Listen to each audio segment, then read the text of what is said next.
The New Triumvirate by Conway Fitzgerald. Chapter 13. It was so obvious now. How could I not see it before? So flushed my mind was with a cascade of memories that all told the same tale, though I was unable to see it. I remembered our last day together, as we raced towards the entrance of the caverns beneath Deciphering.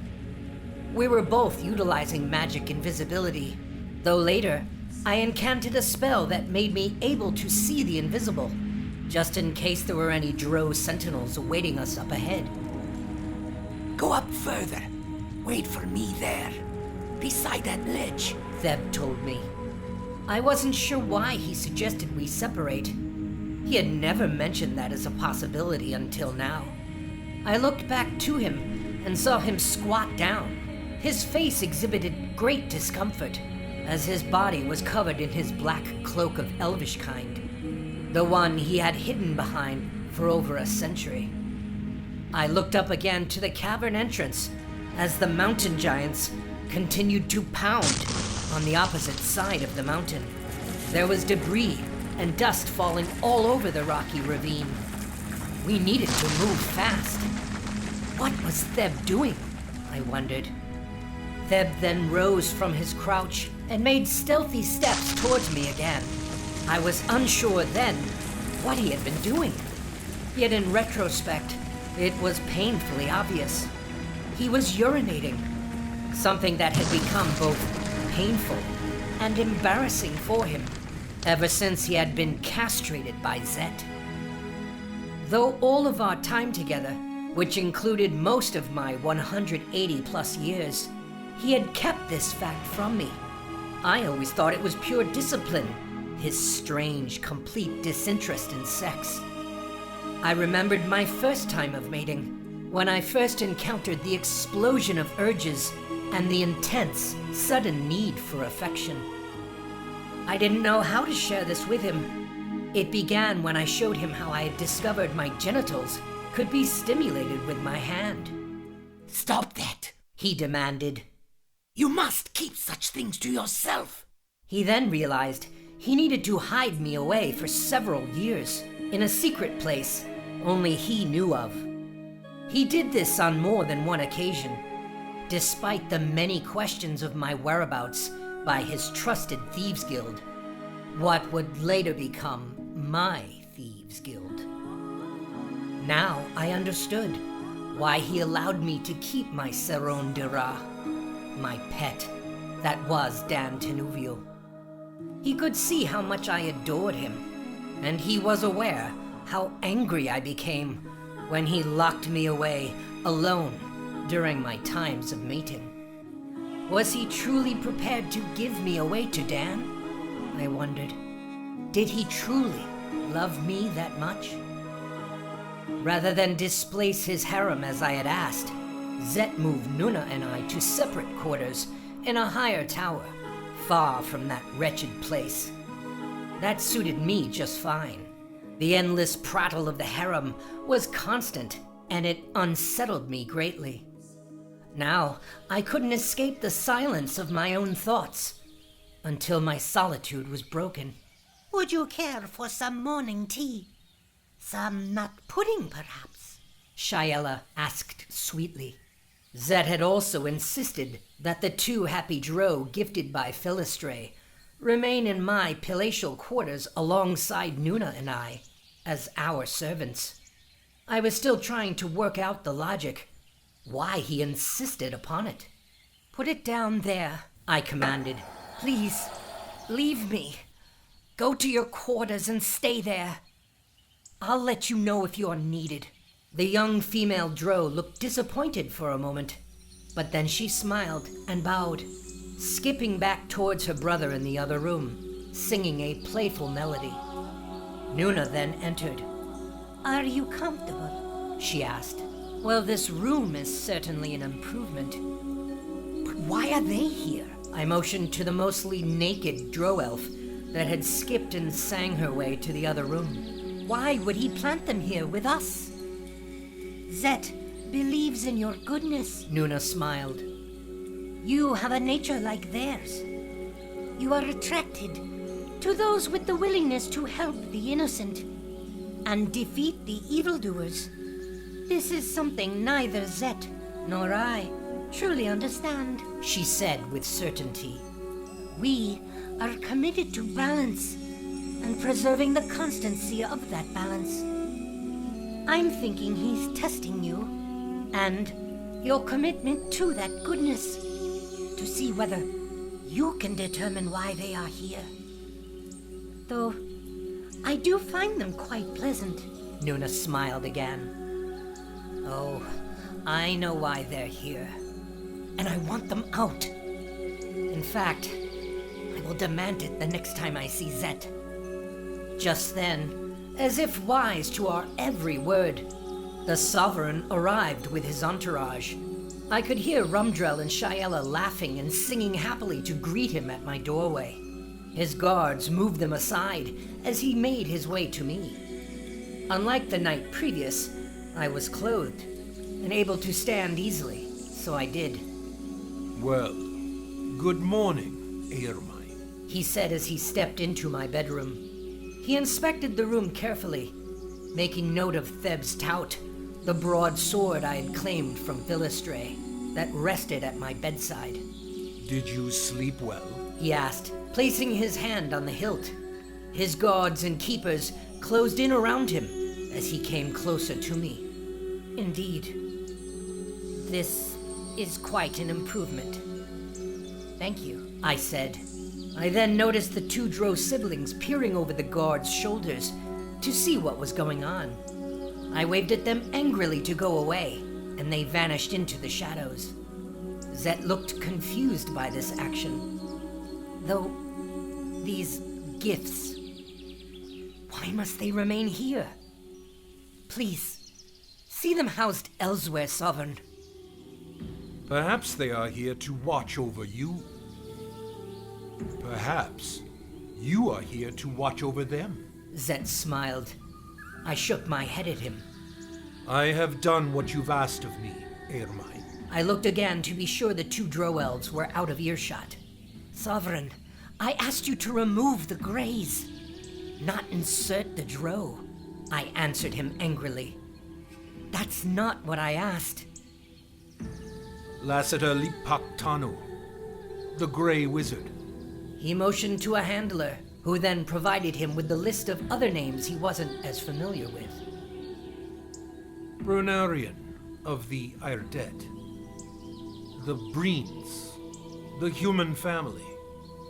The mother, Keely, and her two children, James and Magda. Yes, Sovereign? I came closer. My eyes pleaded that he have mercy on them. I have released them all, as you asked. They are free to go wherever they choose, provided it is not here. Oh, thank you. I then embraced him, lovingly. His handlers responded immediately by removing the Sovereign from my grasp. Huh. It's all right. He laughed at them. Hopefully she grows in her affection for me. He smiled at one of the handlers, who clearly hoped I wouldn't. Zett then looked over to one of his high mages, who was already scanning my room for traps and strange enchantments. As for the bag, he then reached out his empty hand to me, and I took it. Flitch Zal here insists that if I were to return it to you, you would then use the magic within to leave us immediately. Or worse, perhaps put all of our lives in danger. He then started walking me out of the bedroom and towards the foyer exit of my chambers. Of course not, Sovereign. It's just a magic bag of holding. It's just... there are things in it that I require, as I said.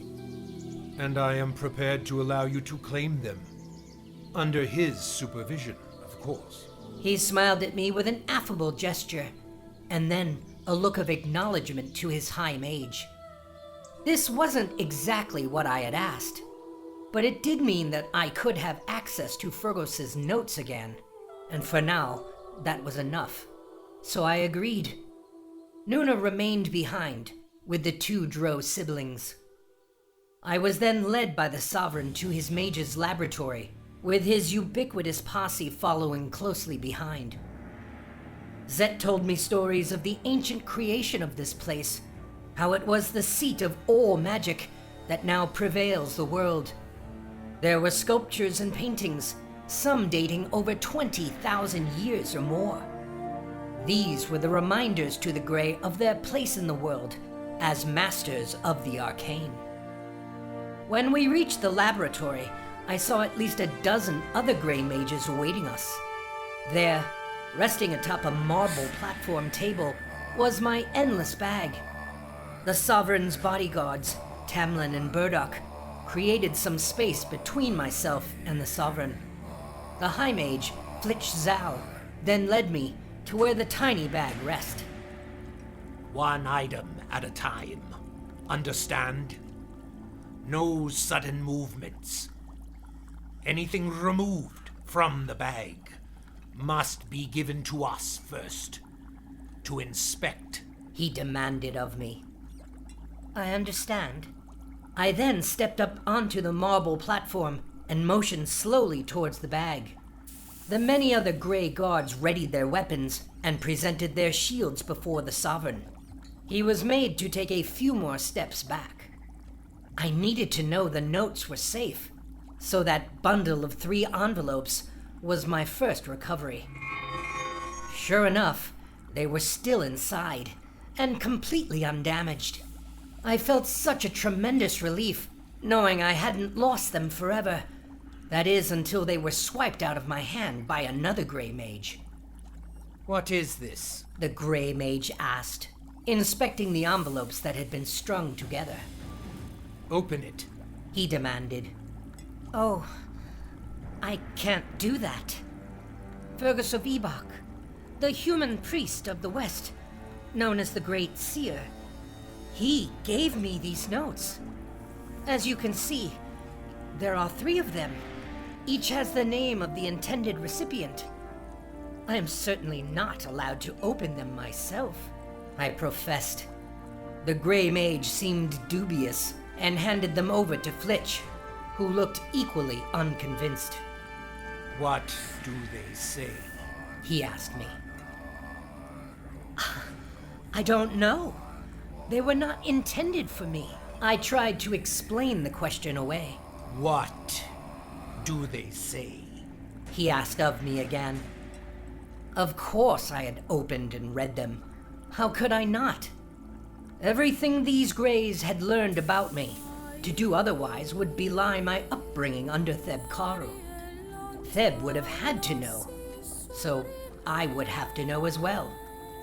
The Grey Mages were keenly aware that I was a master thief, with plenty enough stealth ability to open and reseal the envelopes. My burning curiosity finally got the best of me about 8 years beforehand. The thought of delivering a note to a perfect stranger on the other side of the world and not knowing what message was inside seemed foolish at best, and potentially suicidal. So I opened them and read them, after which I was more confused than ever. Of course these Grey Mages knew better, so I confessed to them. Right. The first, addressed to someone named Xianochi, is written in the language of the Great Eastern Empire. It says, "Oh look, that little duckling wants to fly," I told them. Xianochi means Phoenix of Fire, in the language of the Eastern humans. A very peculiar note to send to a great mage. The High Mage Flitch added. Indeed. Normally I would have just discarded these notes, but Fergus wasn't called the Great Seer for nothing. I answered with a smile. He is among very few human beings I have ever heard tale of, said Zett. He had come over to have a look at the notes himself. I was told he was the only human to ever survive being inside Tel Suma. This great seer made quite an impression on our woodland cousins. The Sovereign said. He then showed me the second note. That one is addressed to Tarhichi Tal in the language of Dresh.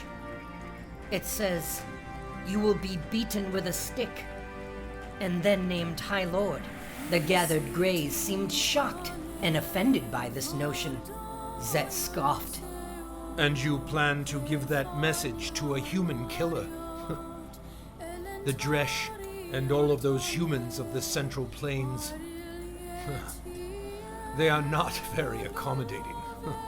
He laughed. And this one? He asked of the third. It is addressed to Dylan Spire, in the language of the Tondalans. It reads, "You don't have to listen," I told him. Well, you have clearly memorized these names and these messages. Why then did you insist on having these notes? Couldn't you simply have delivered the messages? Zett asked. I was just trying to do what the Great Seer asked of me. You can appreciate that notion, I'm sure, I suggested. Zett acknowledged that wisdom. He nodded with approval. I then reached back into the bag and pulled out my father's sword. The guards collapsed upon me. She has a sword! The mages prepared their battle spells. Down the sword. It's my father's sword, a family keepsake. Nuna insisted that I take it, I said, smiling. I handed it over to Flitch. It was still bathed in the blood drawn by Nuna in battle during the recent and tragic fall of Tel Suma. Flitch handed it off to another subordinate for cleaning. I then started thinking of the many other things that I wanted. Now, and for later on, I pulled out my boots of leaping, a couple of potions of healing, which got me thinking of my vast collection of booze. Oh, yes. This will help a lot. I must have at least 3 bottles of this, and I shocked the mages as I took out several bottles of elvish brandy, and then my pipe, and a large bundle of garlic root, the sight of which gave my nerves much peace. Oh, yes. I inhaled its natural fragrance and smiled widely.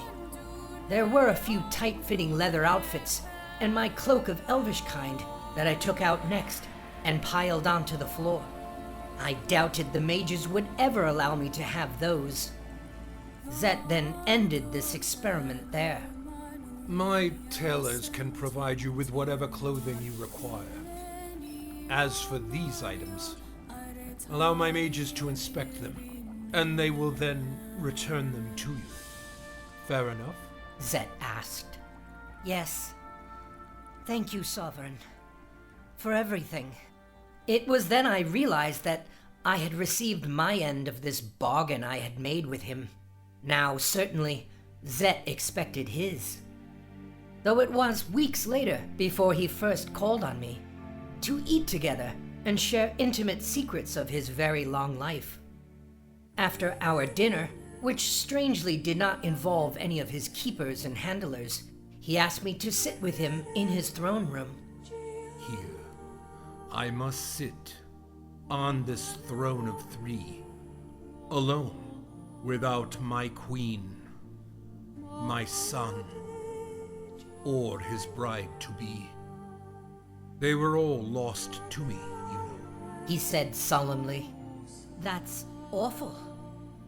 How did this happen? I asked innocently. I had heard from Theb that Zett's family was slain at the Zalti massacre, my father's wedding at Tel Suma. Yet I knew very few details, so I allowed him to tell me the whole story, as if I knew nothing. My wife and queen, Sila Odia, died giving birth to my son, Othrem. He survived the birth, thankfully. He was a brilliant child, He would have made such an excellent sovereign. He then looked to me. I entrusted his life to Thebkaru. His, and the life of the beautiful Usue Voltir. They accepted your father's invitation to come celebrate the Zolti of Puale and Tarakalin. But that was not to be. Theb told me very little of those days. Other than I should never mention anything about my origins to anyone. I'm sorry if it meant the loss of your own blood, Sovereign. I never knew my father, but I can only imagine that was not his intention. There are only two that still live that were there, that know the truth of the Zolti massacre. They are here with us now. Those two young, happy drow, they were there. They know what happened.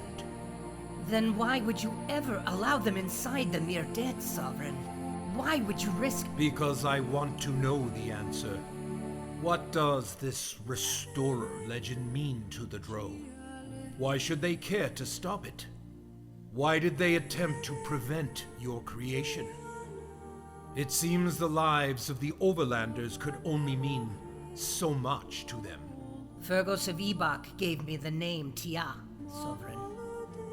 Tia, Aermine, is how I now prefer to be known. Zett smirked and nodded, understanding that meant I couldn't be the promised one in the dialect of the Wood Elves. Thebkaru wanted to keep you away from me, away from your destiny, didn't he? Yes, I answered. Sovereign, might I ask, why did you do that to him? Make him a eunuch? He saw the face of Usue upon his own. I was aware that she felt the same for him. I couldn't allow that.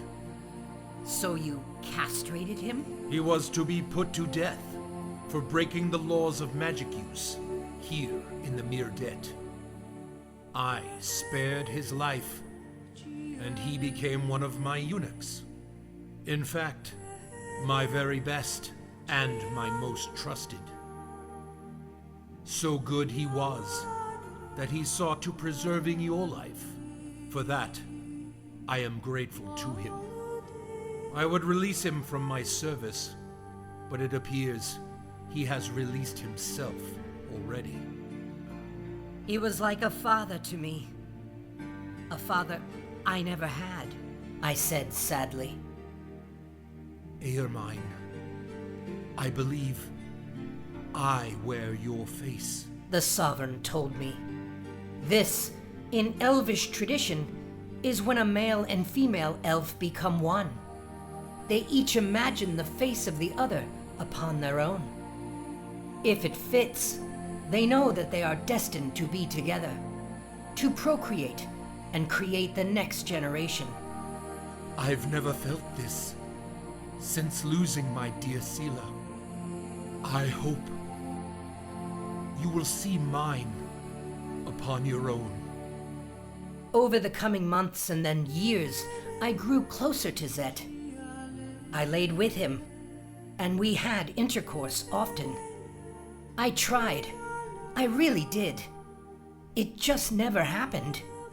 I never saw his face upon mine, and I never became pregnant with Zett's heir. 7 years later.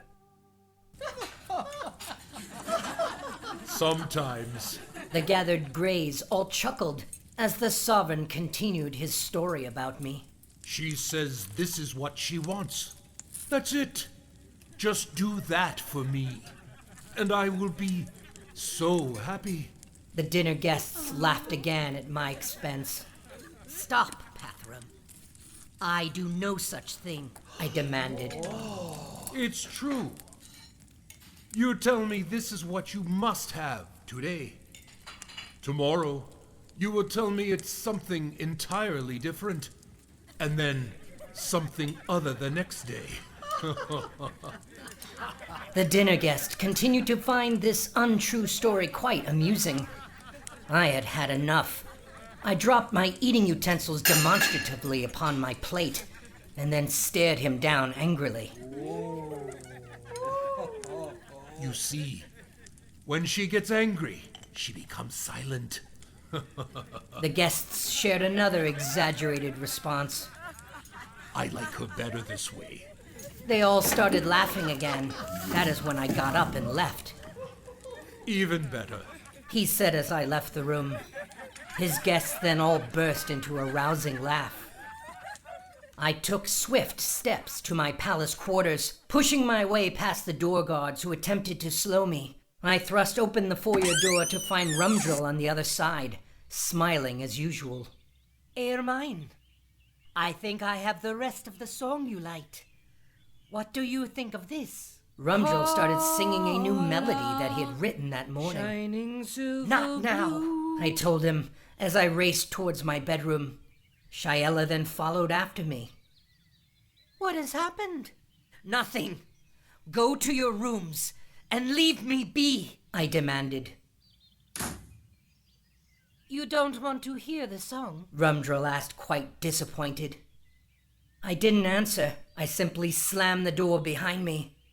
I then tore off the tailored dress I was in and searched my cabinets for my leathers and magic leaping boots. It wasn't until I tried to put them on that I realized my horrible state of physical conditioning. I hadn't done any serious exercise in years, allowing my body to be in as much neglect as my stalled mission for the Order. My leathers now barely fit upon me. I looked into the mirror and couldn't believe how fat I had become. That is when my attention was drawn away from the mirror to my lighted window to the world. I saw what appeared to be a fluttering bird. I turned to find it was Faye Herslet. Aermine, is that you? She signed. I know. I'm a hog. Yes, Faye Herslet, it is me. Where have you been? I demanded. The little green pixie then landed herself upon my stone windowsill and shared how exhausted she was, flying all the way up here, to the very top tower window of the Myr'Det Chenu's highest spire. I've flown quite a long way. It took some time for me to get here. She breathed out demonstratively. Everyone in the Whispering Wood fears you now. The very mentioning of your name causes silence among the trees. Almost no one would tell me anything. Why are they all now afraid of you? She signed. What? I don't know. Maybe it's because they've been lied to and told that I am the restorer of the elvish line of kings. Why would they be told that? She signed back. Just then, Nuna knocked on my door and attempted to open it. I had locked it behind me. Aermine, are you all right? What has happened? She asked. I'm fine. Leave me be. I yelled back. The gods said you looked unwell. That you raced into your room near tears. Are you feeling any new, unnatural feelings? Any nausea? She asked, still ever hopeful it would happen. Let me know. I can help you. That is why I'm here for you. I could hear Rumdrill bragging about his new song behind her. What's going on here? Why are you even in this castle? It's so far away from our home. The Fae asked of me innocently. I did not answer her. My silence told her much of why the Whispering Wood were also so quiet, so afraid. The harmony of the two Drow-elves could be heard behind Nuna as she asked me again. Aermine, please, let me help you. The Druid priestess had grown concerned. Go back to the Endless Wood. to these new wood elves out east. Don't ask or tell them anything of me. Find Brunarian and Keely Breen and her 2 children, if they are together. Bring them to me, not here, but somewhere inside the Endless Wood. I stammered for my choice of words. You must go, now, I commanded her. She looked back to me aghast that she had to flutter her exhausted wings all the way back down the mountainside. Yet if she hadn't left just then, she would likely have been captured by Zett, as I was. She was using magic in the Myr'Det, so she would likely not be allowed to survive. I was unsure if I was now marked. I must be. I failed to produce an heir. I needed to escape, now, before it was too late. The door was thrust open. It was Zett himself. Finished your story? I asked him angrily. He then closed the door behind him, denying the prying eyes and ears of the entire Myr'Det, it seemed. Ah, they were a stuffy group. I needed to exaggerate. Pathram, I need to go, I told him. Yes, I know. He said, stepping closer. Of course you do. He said sadly. Here, take this with you. Zett then handed me my coin pouch. It's yours. Just don't tell Flitch. I'll never hear the end of it. He said, smiling in his sadness. I took it in one hand, and then embraced him fully with both arms. Zett showed me much in my time with him. He showed me great power and wisdom, though also tremendous frailty and harrowing emptiness. He offered justice and malice in equal measure, and feared no one but himself. He allowed me to leave the Myr'Det. I'm still not sure why. Like many other elves, he was intrigued by my connection to the Great Seer and the Order of the Sacred Fire. I think he was genuinely curious to see what actually happened when I delivered the notes. I promised to share the story with him, if I survived, though he did insist that I take the 2 happy drow with me. I had grown to like them both quite fondly, so I agreed. But my intention was to see them repatriated somewhere among the eastern wood elves. Nuna also left with me, ever more confused, where her prophecies now led. Present day. Miss Aermine, the 2 are here, in Voss, said Marsek. Brunarian told us that Zett has sent them to protect you. Brunarian is here? In Voss? I asked. Yes, as is Lassiter and Khajiits. They're all here with us. All here with you.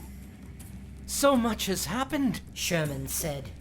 Word has spread of our story. Well, your story. Our office has become the center of a new resistance to the injustice of this place. We can win this case, and win this battle. I know it. Time for this cell to be cleaned, said the head jailer. You 2 are going to have to go. Cleaning the cell meant dousing everything with water and noxious cleaning powders. I would soon be drenched in cold water, which intensified the stinging effects of the darkstone upon my skin. The young, aspiring legal warriors gathered all their papers before the jailers splashed their foul buckets upon the parchment. Aermine, this is not over, Sherman assured me. It has merely begun.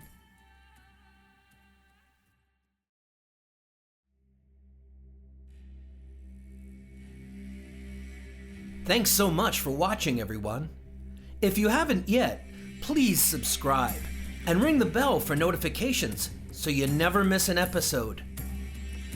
Be sure to smash that like button and comment below. It helps a lot.